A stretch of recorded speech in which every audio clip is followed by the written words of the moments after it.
The following episode of the Comics and Crypto podcast is for informational purposes only, and anything expressed by the hosts or their guests is solely their opinion.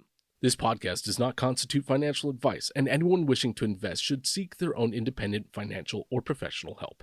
Have fun and enjoy the show. Hi, I'm Sean O'Hare, and I know comics. Hi, I'm Spencer Vogel, and I know crypto. Hi, I'm Kevin Lee Loader, and I don't know shit.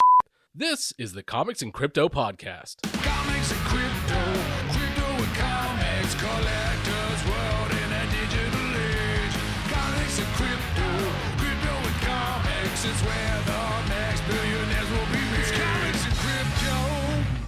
Today, our guest has been an incredible asset to the VeVe community for over a year. He currently has over 2,000 comics in his VeVe vault and a stack of MC1s that would be considered award-worthy. Please welcome Sanjay.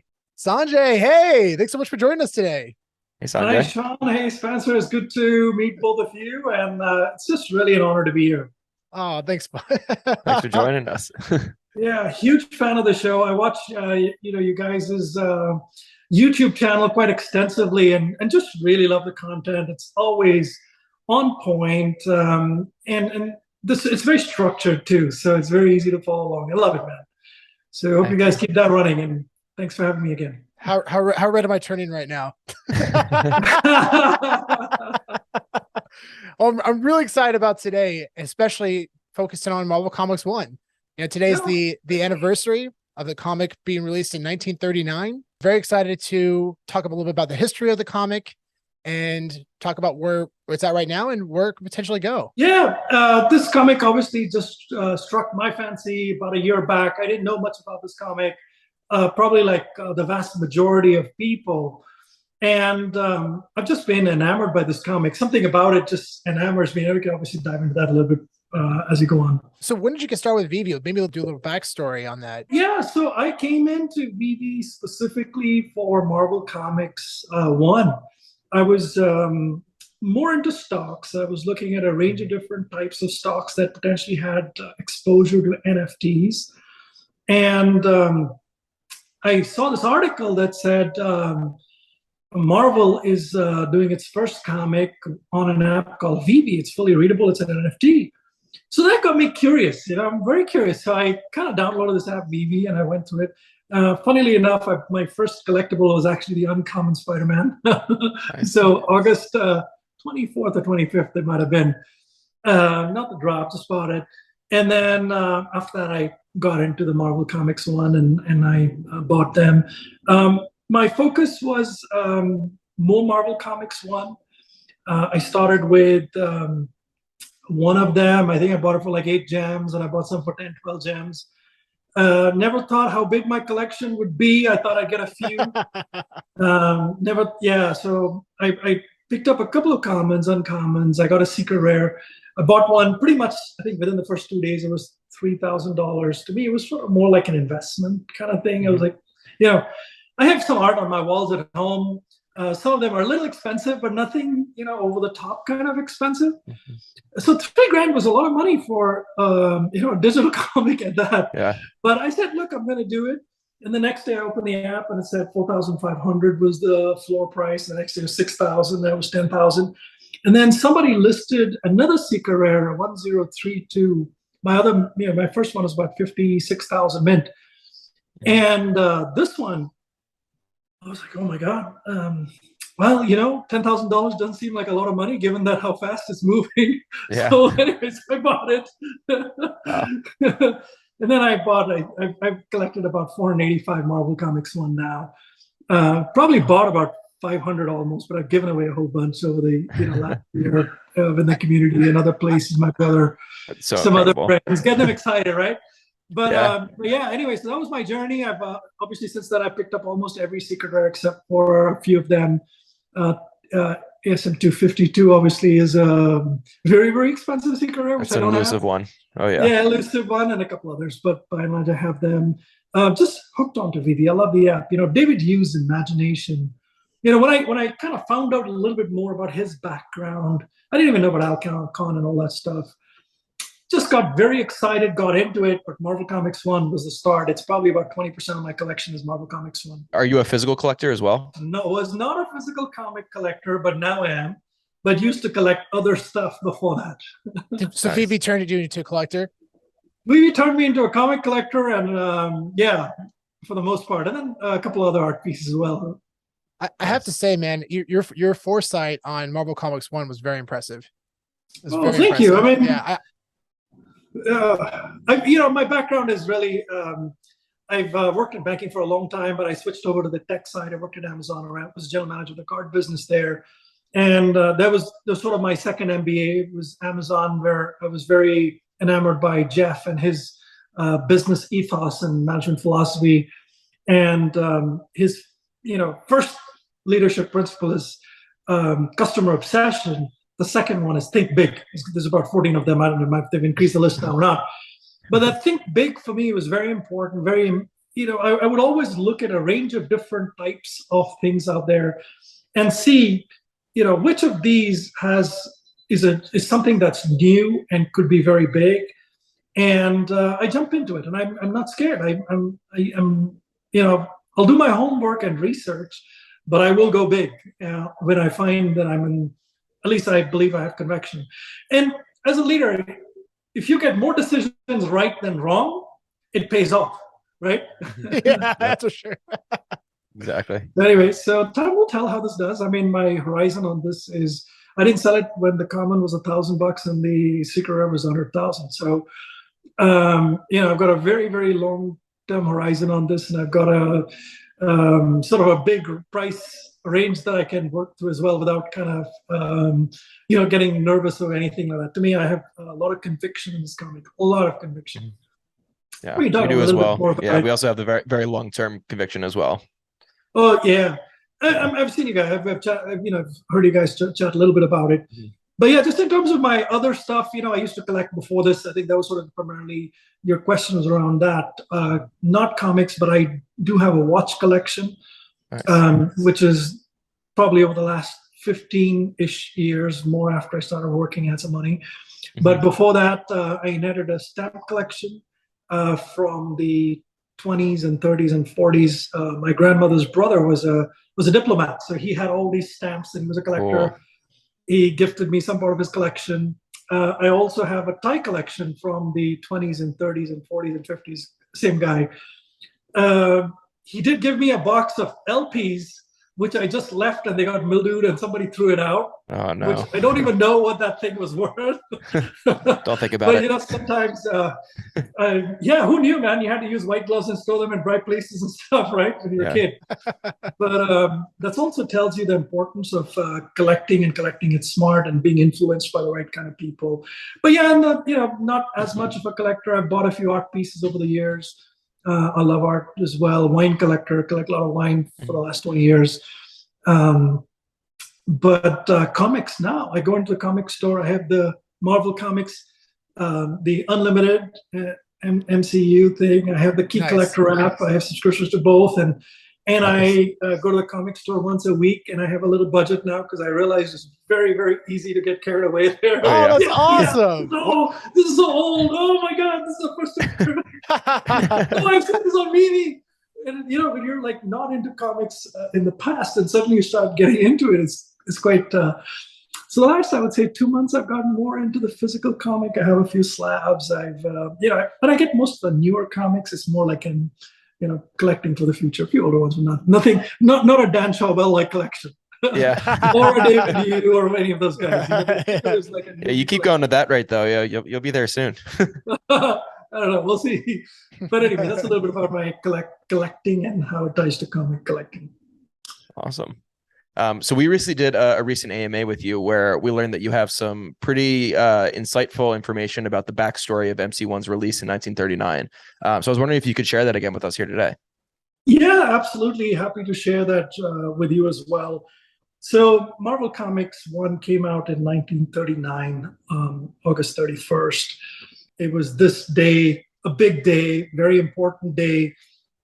And if you think about what was going on at the time, it's very important to sort of see, I love painting a picture and kind of looking at pictures. To me, the picture back then was America had gone through a decade of pain, with the Great Depression in 29. Those 10 years of a lot of pain, a lot of challenges. war was brewing in Europe, and America was getting scared, of getting dragged into that. And if you think about all of that stuff in the background, and you think, people would be depressed and very upset and all of that stuff. But interestingly, art flourished. So in that time, you had Gone with the Wind, you had The Wizard of Oz, Mr. Smith Goes to Washington. So you had all these, different types of things that were flourishing. And television was sort of on the brink of becoming big, but delayed because of war. So entertainment was picking up, and the comics were around for most of the 30s in different ways, but not until Superman came out that it became, a little bit more mainstream.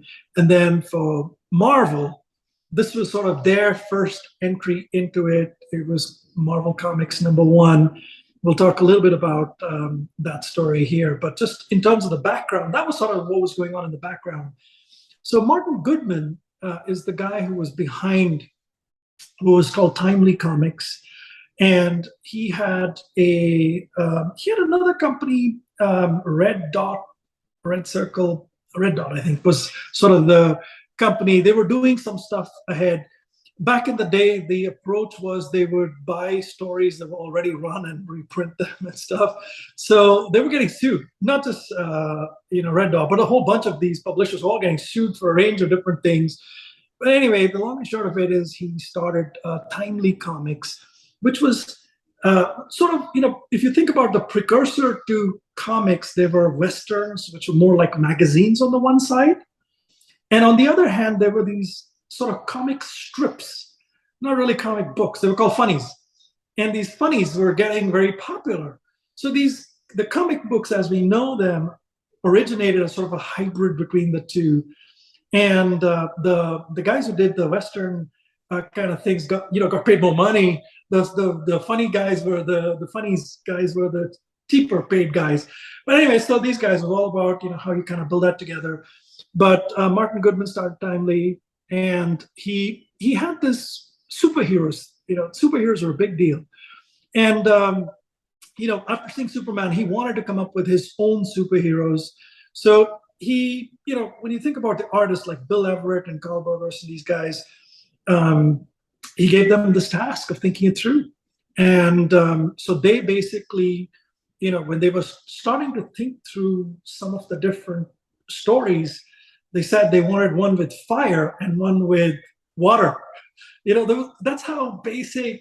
It's like the two of you guys, a bunch of guys chatting, and they're like, "Oh, what should you do? Oh, yeah, let's do fire, let's do this." I wasn't obviously there, but that was sort of how I interpreted that. And then they built a character around the fire theme, which was the Human Torch, and then they built one around water, and obviously, the story of the submarine and stuff.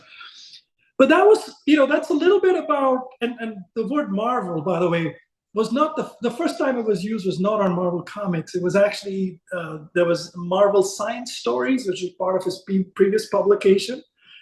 And the belief is that Martin picked Marvel based on the first syllable in his name. The Mar came from there. And anyway, so that was that. So that's if you ever thought about where did this word even come from, and it's the genesis is really from Martin Goodman.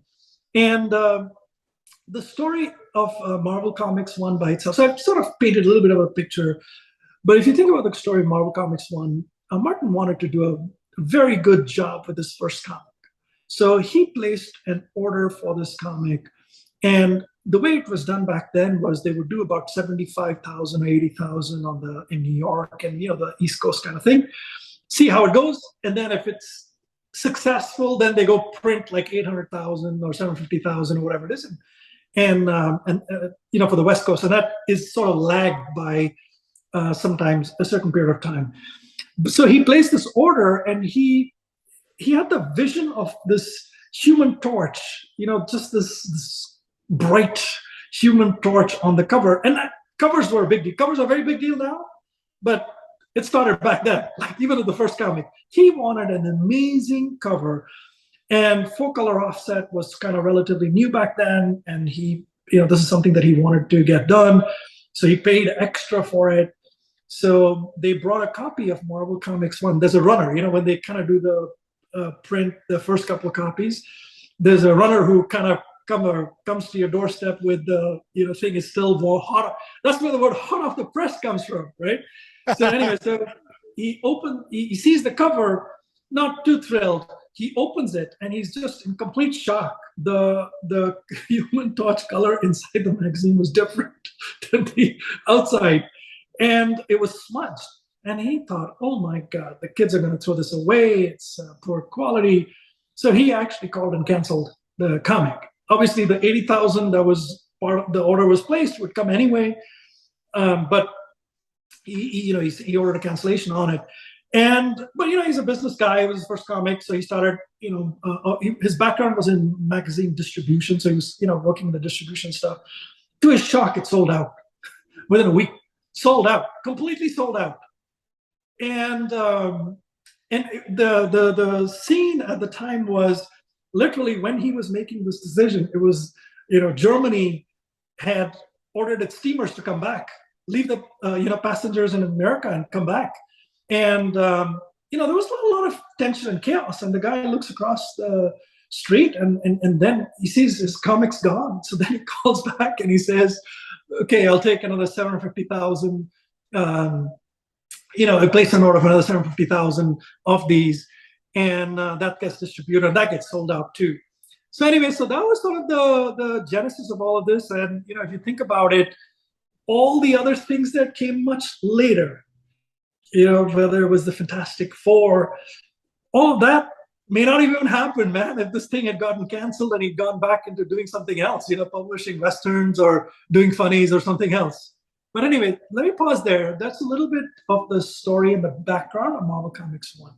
And now a word from our sponsor. Looking to buy or sell physical comics? Then check out Elite Comics 11, Instagram's #1 community-powered comics sales page. Elite Comics 11 is our favorite place to safely buy and sell comics. They are a CGC and CBCS authorized dealer and sell a variety of comics from Silver Age Grails to modern day keys. Inventory is updated daily, and don't forget to check out their incredible almost daily live stream comic sales. The next time you're looking to buy or sell physical comics, make sure you turn to Elite Comics 11. Follow at elite_comics11 on Instagram and see what all the buzz is about.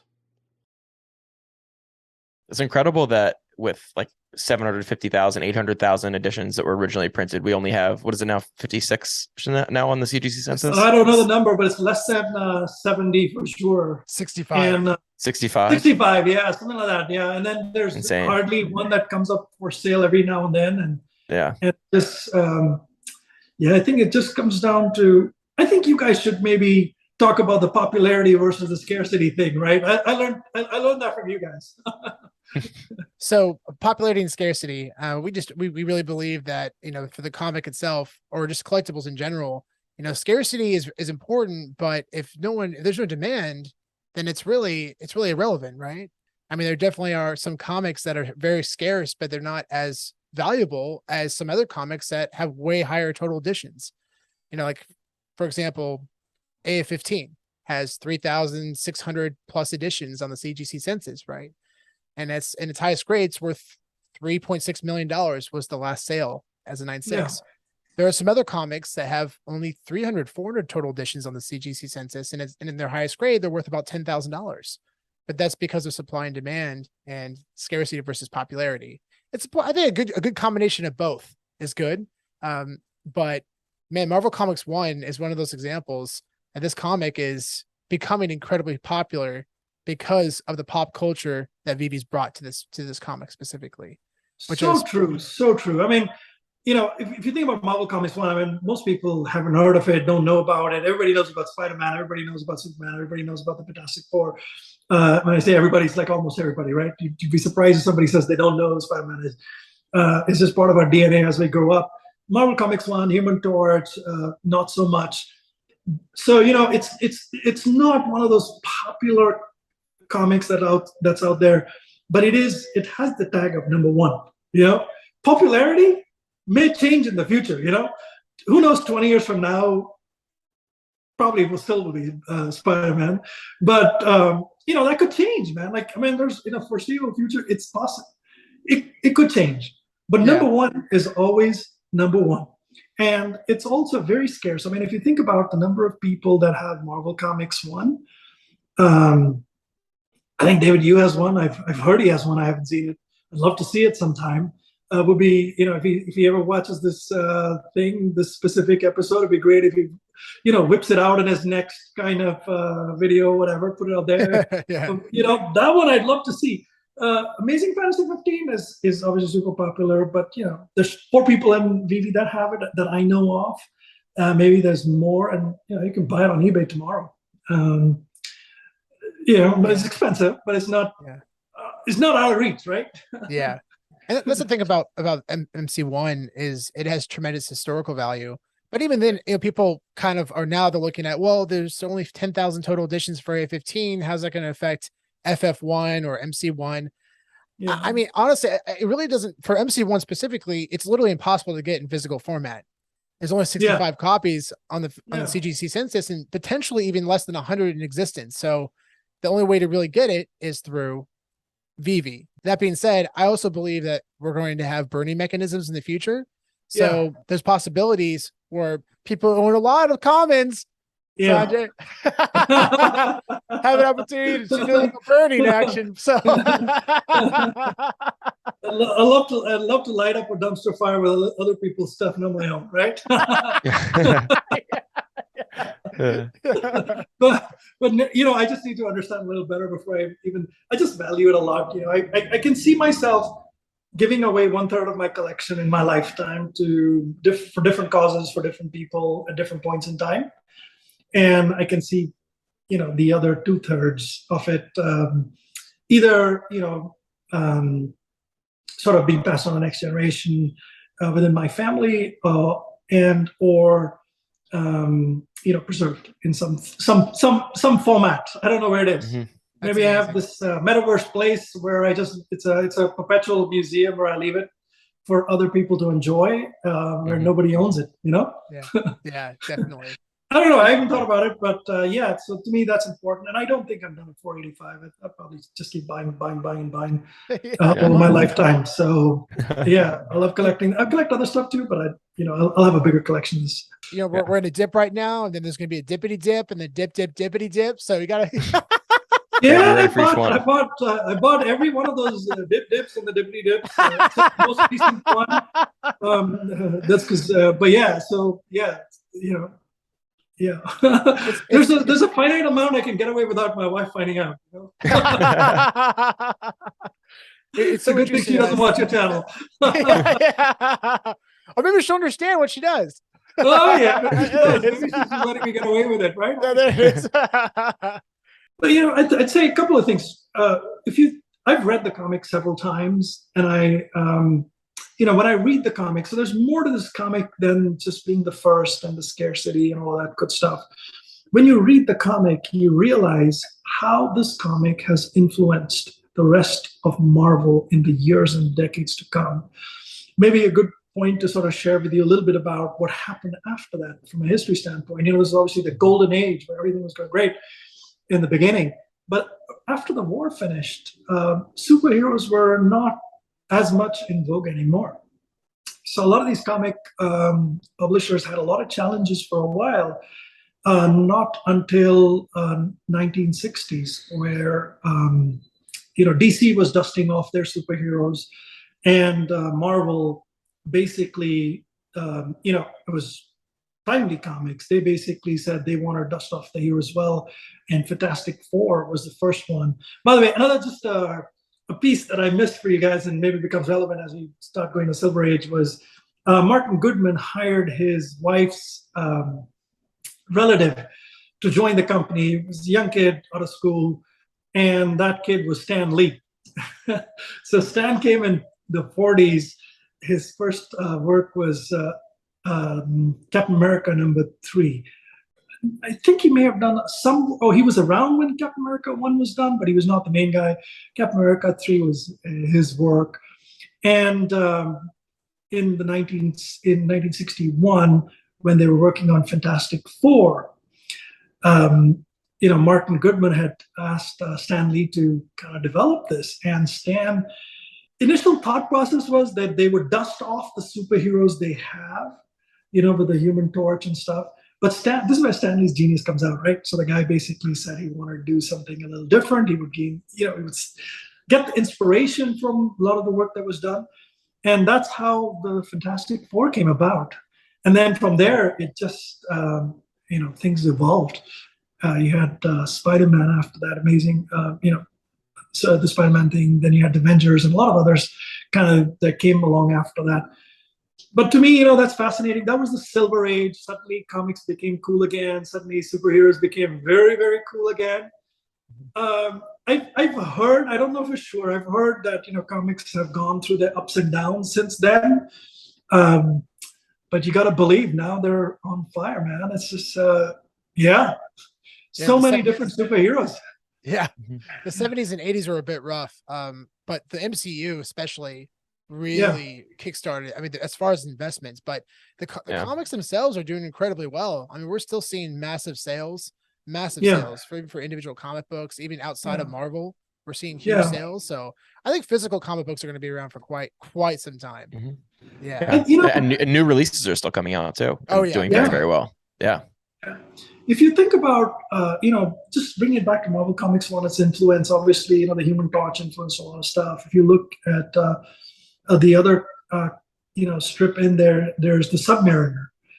I think that when you look at Namor, and I look, my sense is that character is something that Marvel's going to develop. I see a lot of the comic heads picking it up and kind of storing it away and stuff. I haven't done all that yet. I probably should. But to me, I think when Marvel Comics turns 100, I think that they're going to definitely pick out some more characters from what was originally there and build that out. Obviously, customizing it for the newer audience and stuff.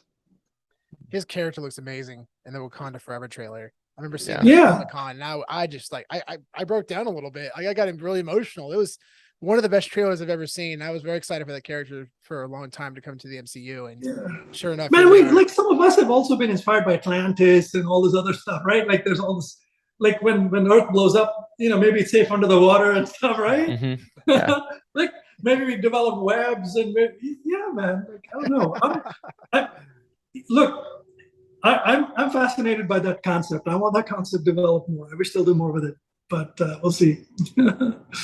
Going back to that physical digital connection, and specifically with MC1, we see maybe one sale a year. Yeah.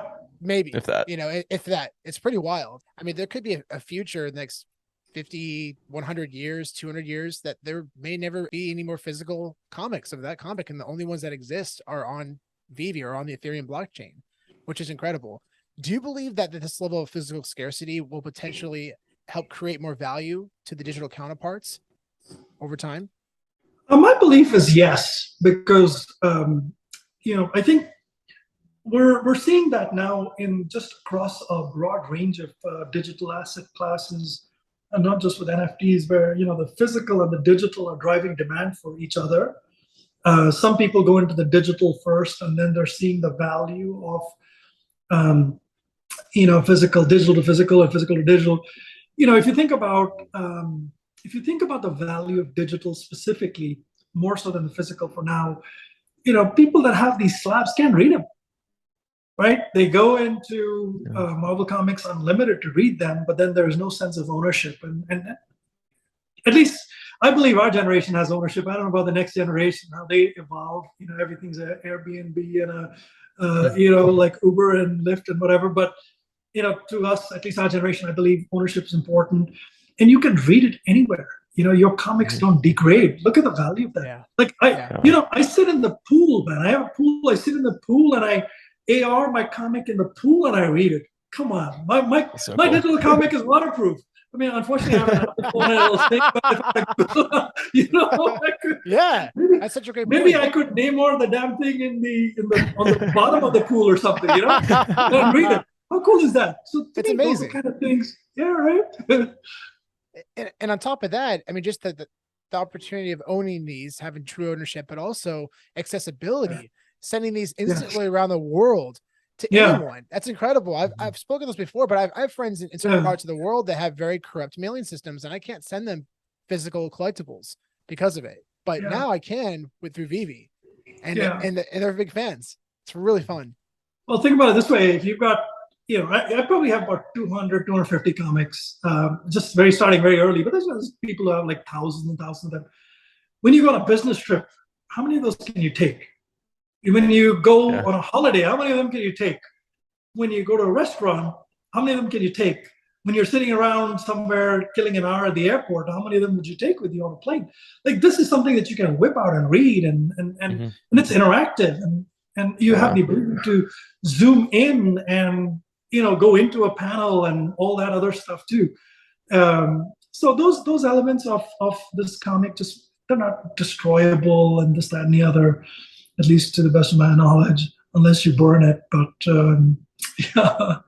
but a lot of value there.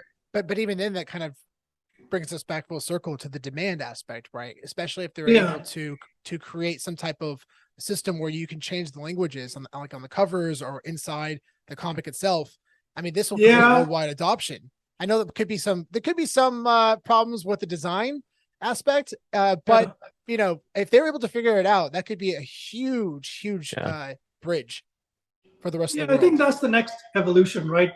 Putting out specialized covers for owners, or at least being able to give them another piece of art that is inspired by the cover, but it's got all this animation on it and stuff. So cool. Imagine being able to read a comic where it kind of moves at the pace at which you kind of read it, and it's got it comes out, the holographic type effect, or the three-dimensional effect. I mean, there's so many things that they can do in the digital realm which is not feasible in the physical world, which I think is very, very exciting. And I'll take this time to sort of also maybe make one other point, which is, I believe that within the digital realm, there's two different types of audiences. There's the Marvel Comics Unlimited audience, which just pays a flat fee and goes in. There's no ownership. You read as much as you want. And then there's sort of VeVe. I believe there's a tremendous value to be had for everybody, for Marvel, for VeVe, for both sides, audiences on both sides. If they were to sort of link the two and say, listen, if you sign up for the MCU, you get one comic a quarter on VeVe. And, the rarity is blind or whatever it is. There's 15 different ways that this thing could be set up. I'm just sort of using a random example. But to me, that suddenly takes that entire Marvel Comics Unlimited kind of audience and gets them into some form of ownership.